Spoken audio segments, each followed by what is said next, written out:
दोस्तों, मैं अर्जुन परिहार आप सभी का स्वागत करता हूं परिहार पाठशाला की इस नई क्लास में।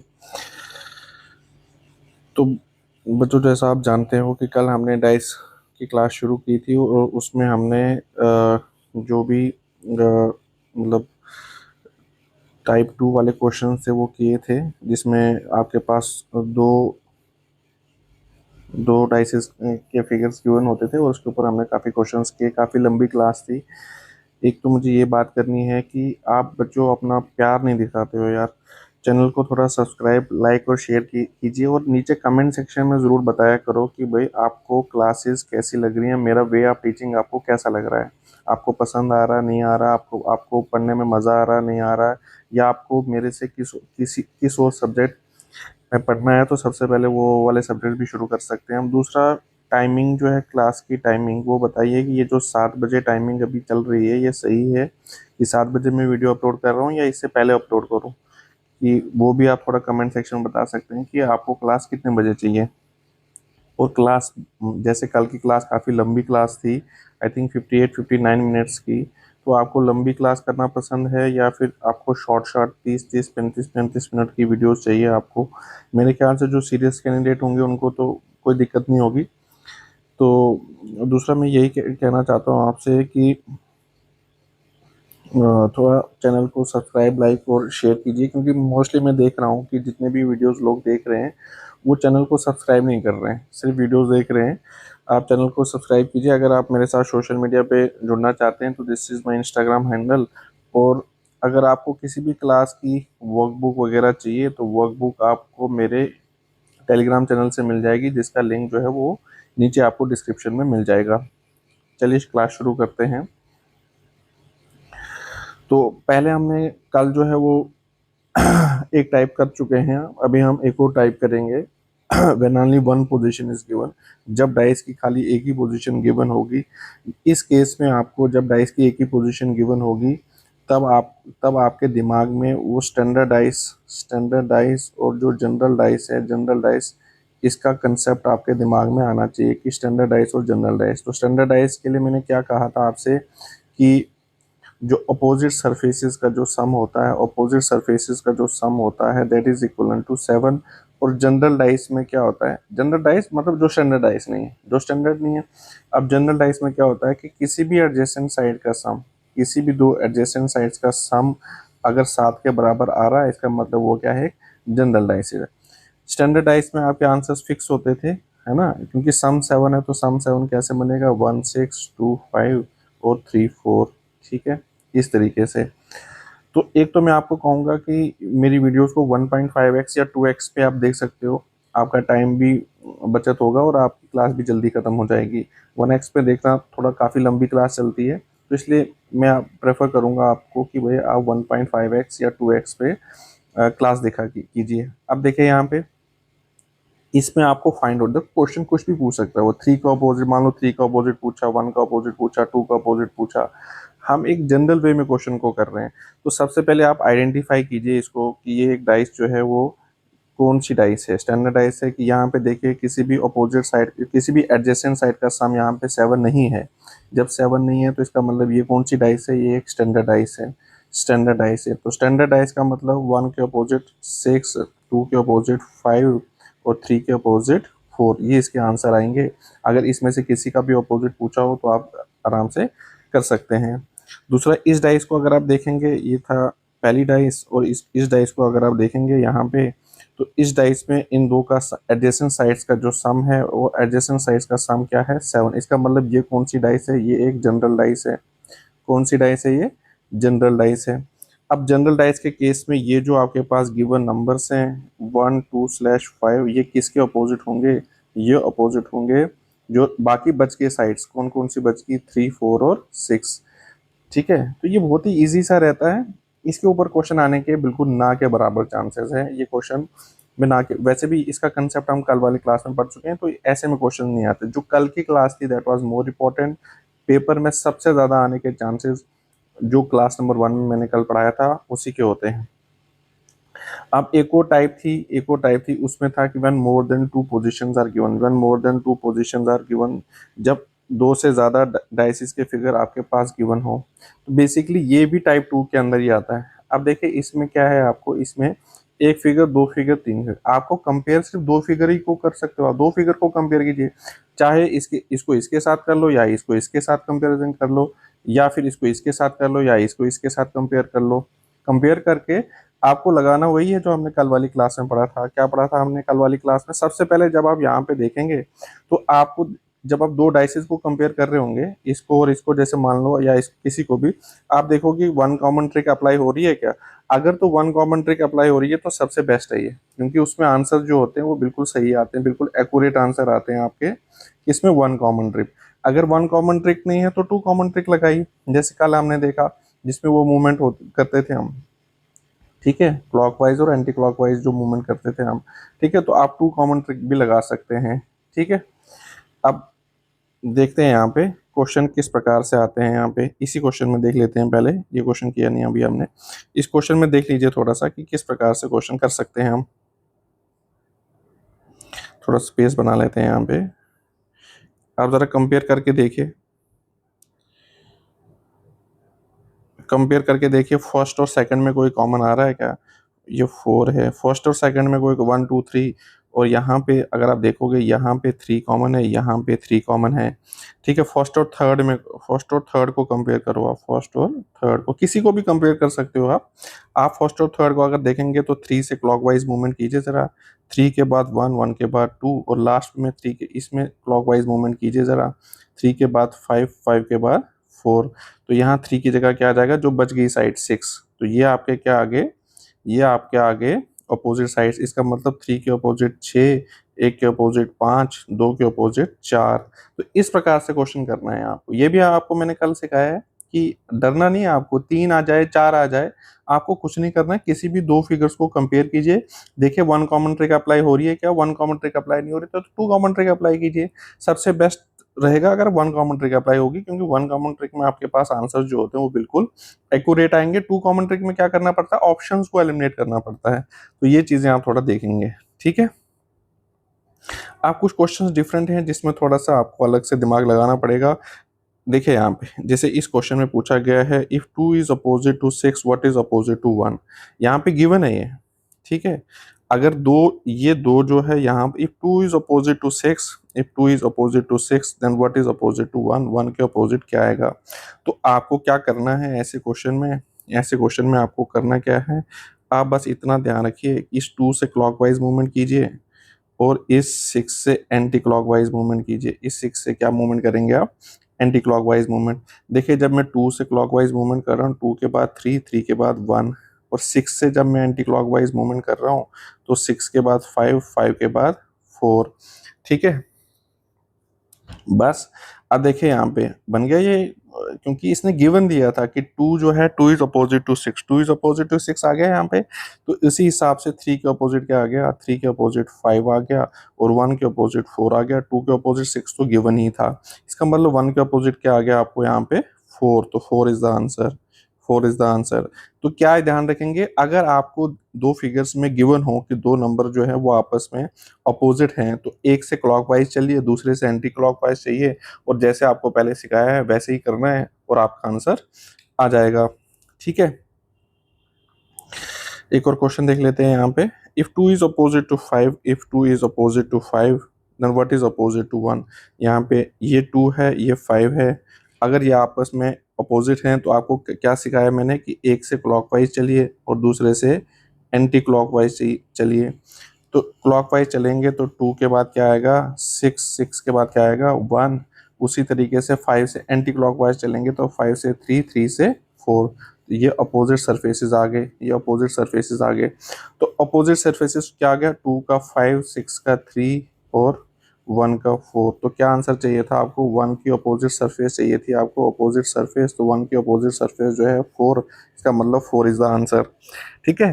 तो देखिए आपको क्या करना है, presence of mind is very important, कि आपको क्वेश्चन को किस प्रकार से अप्रोच करना है, ठीक है। एज इट इज क्वेश्चन नहीं आएंगे पेपर में कि बिल्कुल ही मतलब सेम ही क्वेश्चन आ गया, तो आपको थोड़ा बहुत आपने जो लॉजिक्स है ना वो सीखने हैं यहाँ पे, तो मेरा काम है आपके माइंड में जो रस्ट लगी है उसको खोलना है, ठीक है। थोड़ा सा अगर आप दिमाग लगाओगे तो क्वेश्चन निकल जाएंगे आराम से।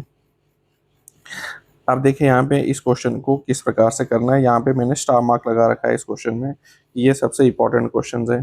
ठीक है, मतलब एज इट इज क्वेश्चन आते हैं कभी कभी इस प्रकार के क्वेश्चंस। तो जैसे हम करते आ रहे हैं पहले हम देखेंगे उस तरीके से। देखिए यहाँ पे कहीं कॉमन आ रहा है क्या, 1 2 3 और 3 4 5। तो इसमें देख लीजिए 3 कॉमन है, 3 कॉमन है तो 3 से क्लॉकवाइज मूवमेंट कीजिए, 3 से क्लॉकवाइज। ये क्वेश्चन हम पहले भी कर चुके हैं इस प्रकार से। तो देखिए यहाँ पे थोड़ा सा डिफरेंट क्वेश्चन है। तो 3 के बाद 1, 1 के बाद 2, इसमें 3 के बाद 4, 4 के बाद 5, 3 को काट के यहाँ पे क्या आ जाएगा 6। इसका मतलब 3 के अपोजिट 6 आ गया, 1 के अपोजिट 4, ऐसे वर्टिकली अपोजिट होते हैं। ठीक है, 1 के अपोजिट 4 आ गया, 2 के अपोजिट क्या आ गया 5 आ गया। ठीक है, 5 आ गया। तो देख लीजिए यहाँ पे क्या करना है आपको। अब आपको देखना है, आप ऑब्वियस सी बात है इस क्वेश्चन में क्वेश्चन मार्क की जगह आपको बताना है कि क्या आएगा। तो 6 का अपोजिट सरफेस तो नहीं आएगा, 2 का अपोजिट सरफेस भी नहीं आएगा, तो 6 का अपोजिट 3 है तो 3 को काट दो, ये नहीं आएगा। उसी प्रकार से 2 का अपोजिट जो है 2 का अपोजिट 5 है तो 5 को काट दो। अब 1 और 4, 1 और 4, 1 और 4। तो अब हम पहले क्या करते थे, पहले हम देखते थे कि कहीं 2 और 6 पीछे जो हमने क्वेश्चन किए थे उसमें क्या देखते थे हम कि 2 और 6 कहीं होता था, तो 2 और 6 तो किसी में है नहीं। अब क्या करोगे क्वेश्चन में, तो आप ऐसे में आप अब आपके पास या तो 1 है या तो 4 आंसर है। आप ऐसे केसेस में आप इंडिविजुअली पुट करोगे, इनको इंडिविजुअली पुट करो, इसको 1 और 4 को, कि 1 रखेंगे कि 4 रखेंगे, तो उसी हिसाब से आपका आंसर आएगा। मान लीजिए मैं 4 रख लेता हूँ यहाँ पे, मान लीजिए इस जगह पे मैंने 4 रख लिया, इस जगह पे मैंने 4 रख लिया। तो अब यहाँ पे 4 है, यहाँ पर भी 4 है, इन दो को कंपेयर कीजिए। वैसे क्लॉकवाइज जैसे आप चलते हो वैसे को चलो, पहले वाले में चलते हैं, इसमें जहाँ पे क्वेश्चन मार्क, या पहले इसमें चलो। तो 4 के बाद 5, 5 के बाद 3, इसमें चलोगे जब आप, तो 4 के बाद 6, 6 के बाद 2, यहाँ पे काट के क्या आ जाएगा 1। तो इस हिसाब से, इस सिनेरियो के हिसाब से 4 के अपोजिट 1 आ गया, 5 के अपोजिट 6 आ गया, 3 के अपोजिट 2 आ गया। क्या ये एक्चुअल में था? 4 के अपोजिट 1 था, बिल्कुल था। 5 के अपोजिट 6 था, 5 के अपोजिट तो 2 होना चाहिए था। यहाँ 5 के अपोजिट में 6 आ गया, मतलब ये जब मैंने 4 यहाँ पे रखा तो ये कंडीशन को सेटिस्फाई नहीं कर पाया, इसका मतलब 1 आंसर है। अब सबको थोड़ी चेक करोगे, अब 1 को चेक करके देख लेते हैं यहाँ पे। मान लीजिए अगर मैंने 1 रखा होता तो क्या होता, अगर मैंने 1 रखा होता यहाँ पे तो क्या होता, एक मिनट चेक करके मैं आपको बता देता हूँ। देखिए यहाँ पे अगर मैं इस कंडीशन में यहाँ 4 की जगह 1 रख दूँ, 1 रख दूँ, और यहाँ पे अब फिर जब 1 यहाँ पे रखूँगा तो फिर ये इसके साथ कंपेयर होगा क्योंकि इसमें 1 नहीं है फिर। ठीक है ना, आपको देखना है। अब पहले वाले में देख लीजिए क्लॉकवाइज मूवमेंट कीजिए, 1 के बाद 2, 2 के बाद 3, और लास्ट वाले में देख लीजिए 1 के बाद 6, 6 के बाद 2, यहाँ पे काट के क्या आ जाएगा 5। तो मतलब 1 के अपोजिट क्या आ गया 5, 2 के अपोजिट क्या आ गया 6, और 2 के अपोजिट ये क्या है 1, 6 और 2।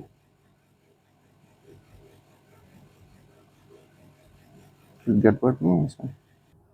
हाँ, तो इसको ऐसे करना था एक्चुअली। इसमें 2 कॉमन मैंने ध्यान नहीं दिया, इसमें 1 जब मैं प्लेस कर रहा हूँ तो 1 और 2 आ रहे हैं। अगर मैं इसकी जगह 1 प्लेस करता हूँ तो 1 और 2 कॉमन आ रहे हैं, यहाँ पर भी 1 और 2 कॉमन आएंगे।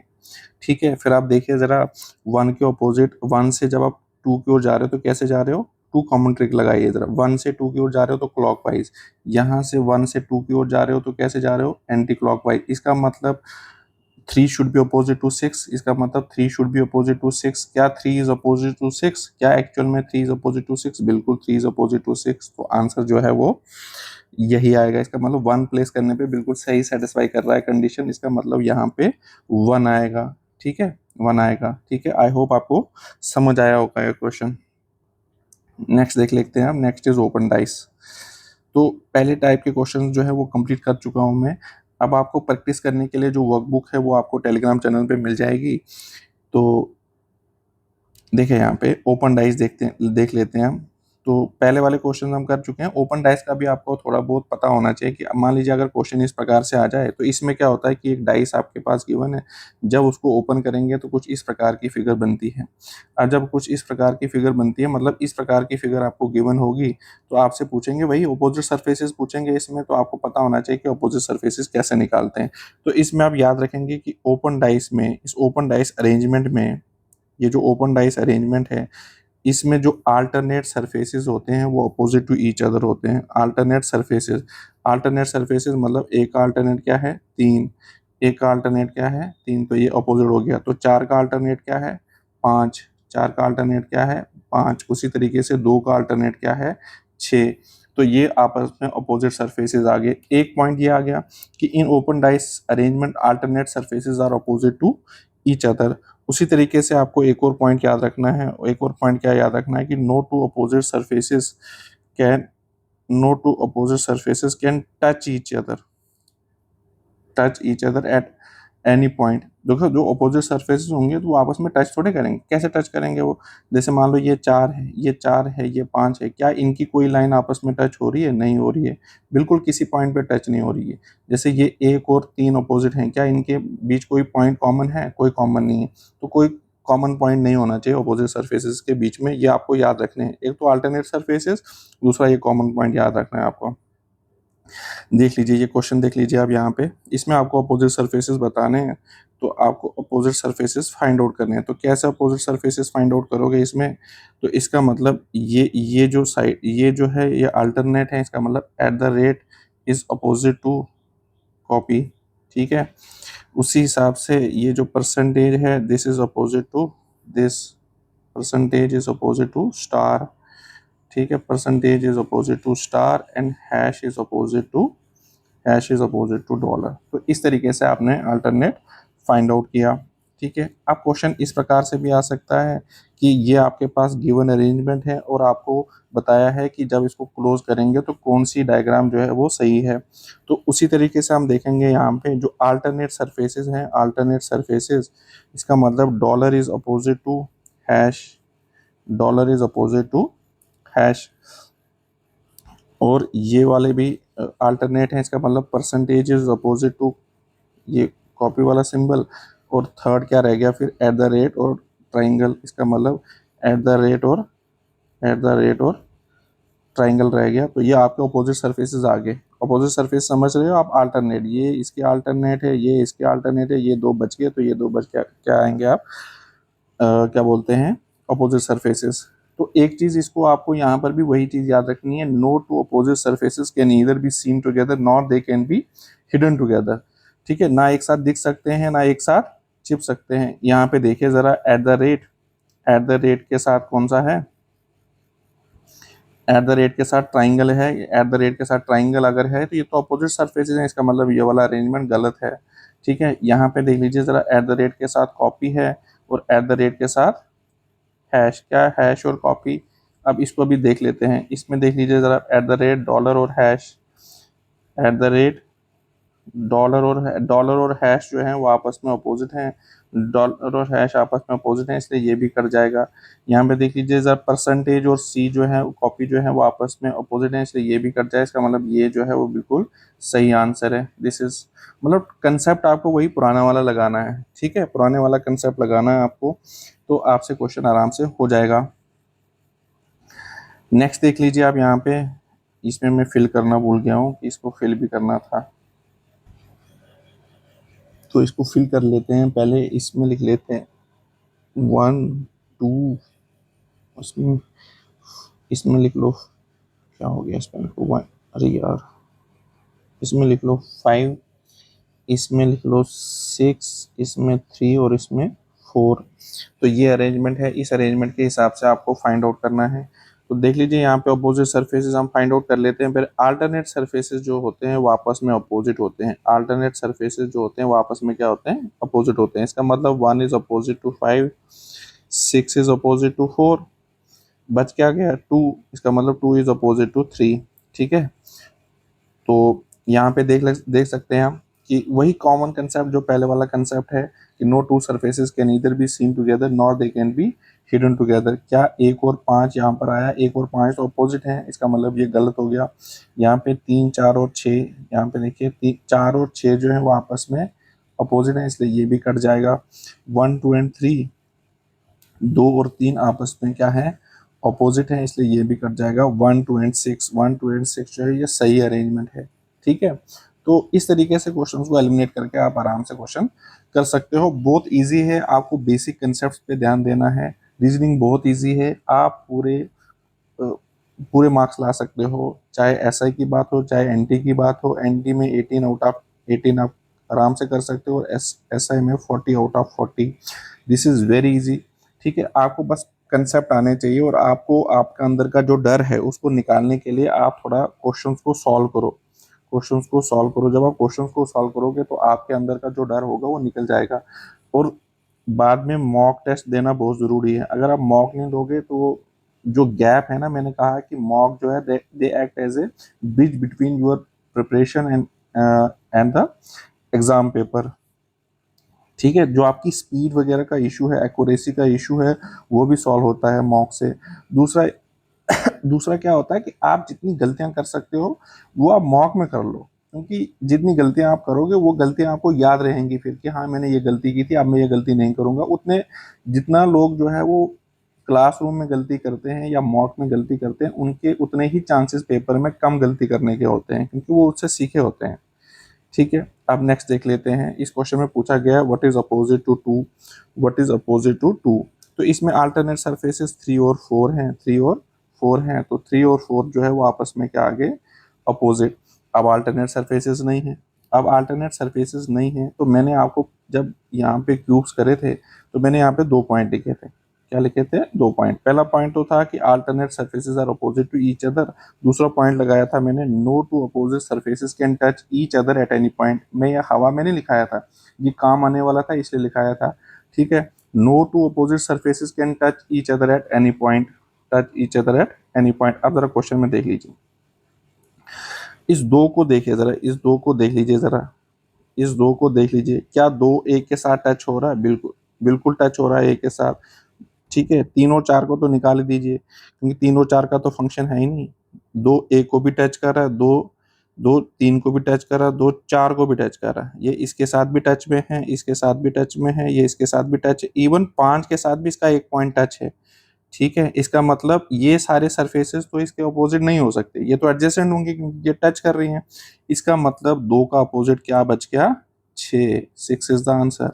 ठीक है, समझ गए आप? अगर आपसे तीसरा भी पूछा होता तो इसका मतलब रह क्या गए, बाकी 2 सरफेसेस कौन से रह गए? 1 और 5। तो ठीक है, 1 और 5 आंसर आ जाएगा। ये समझ आया आपको मैंने क्या बोला यहाँ पे, कि किस तरीके से करना है आपको? जो अपोजिट सरफेसेस होते हैं वो एक दूसरे को किसी भी पॉइंट पे टच नहीं करते, ना ही उनके बीच में कोई साइड कॉमन होती है। ठीक है, क्योंकि वो अपोजिट तभी होंगे ना। तो आपको इस तरीके से यहाँ पे देखा कि 3 और 4 तो अल्टरनेट के मेथड से मैंने निकाल लिए, 3 और 4 जो है वो अल्टरनेट सरफेसेस से आपको अपोजिट मिल गए। उसके बाद कोई था नहीं अल्टरनेट, तो कैसे निकाल? एक ही लाइन में अल्टरनेट, सीधी लाइन में देखोगे आप अल्टरनेट, ऐसा नहीं कि इधर से इधर आ गए। ठीक है, सीधी लाइन में, स्ट्रेट लाइन में आपको अल्टरनेट ढूंढना है। ठीक है, तो स्ट्रेट लाइन में आप अल्टरनेट ढूंढेंगे, स्ट्रेट लाइन में। ठीक है, अब यहाँ पे देखिए कि किस प्रकार से आप करोगे, यहाँ कैसे ढूंढोगे आप? ठीक है, यहाँ तो यहाँ स्ट्रेट लाइन में अल्टरनेट कैसे ढूंढोगे? तो इसी तरीके से आप देखोगे यहाँ पे, कि आप देख लीजिए जरा, यहाँ पे किसी पॉइंट को पकड़ लेते हैं, सी को पकड़ लो पहले, सी को पकड़ लो जरा। अब सी को देखो जरा किस किस को टच करता है, ये ए को भी टच करता है, बी को भी टच करता है, ये डी को भी टच करता है, ये ई को भी टच करता है। ठीक है, ये इन सभी को टच करता है, इसका मतलब सी किसको टच नहीं करता? सी एफ को नहीं टच करता है, इसका मतलब सी के अपोजिट क्या आ गया? एफ आ गया।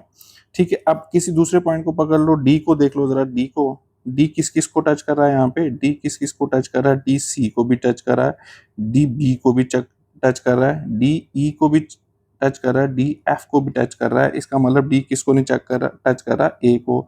इसका मतलब A should be opposite to D, A should be opposite to D. बच क्या गया यहाँ पे? बी और A, B C D, B और ई बच गए, तो इसका मतलब बी और ई जो है वो आपस में क्या होंगे? अपोजिट होंगे। तो समझ गए आप किस तरीके से करना है, आपको दोनों पॉइंट्स का इस्तेमाल करना आना चाहिए।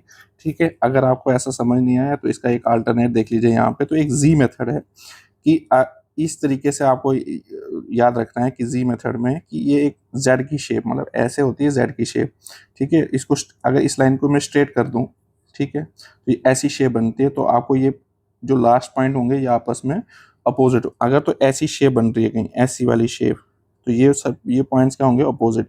या इसी का ऐसी वाली शेप बन रही है कहीं तो ये भी अपोजिट होंगे, या फिर ऐसी वाली शेप बन रही है कहीं तो ये भी अपोजिट होंगे। अगर आपको ये समझ नहीं आया तो इस तरीके से कर सकते हो यहाँ पे, ठीक है। जैसे इसमें अगर आप देखूँ मैं, तो आप तो ये समझ गए हो आप, ठीक है। तो इसको मैं अगर यहाँ से चलूँ तो ऐसे करके, है ना, ये वाली शेप है इसमें, बिल्कुल है। इसका मतलब ए और डी शुड बी अपोजिट, ए और डी शुड बी अपोजिट, ठीक है। अब दूसरी शेप देखो, यहाँ पे दूसरी शेप ऐसे करके बना सकता हूँ मैं, ऐसे करके, ऐसे करके, ऐसे करके, ठीक है। इसका मतलब यहाँ पे क्या था, बी और ई शुड बी अपोजिट, बी और ई शुड बी अपोजिट, इसका मतलब बी और ई शुड बी अपोजिट। तो उसी तरीके से ये वाली शेप भी देखो, ये वाली शेप, ये वाली शेप भी इसके हिसाब से ये निकल जाता है। तो यहाँ पे देख लेते हैं थोड़ा सा अपोजिट सरफेसेस, इन इस ट्रिक का इस्तेमाल करके हम देख सकते हैं कि किस प्रकार से यहाँ पे क्वेश्चंस बनते हैं, ठीक है। तो आपको क्वेश्चंस करने आने चाहिए, बहुत सिंपल क्वेश्चंस हैं, आपको क्वेश्चन करने आने चाहिए, ये आप बताएंगे, ठीक है। ये मैं कर देता हूँ यहाँ पे, ठीक, ये ऐसे देख लीजिए।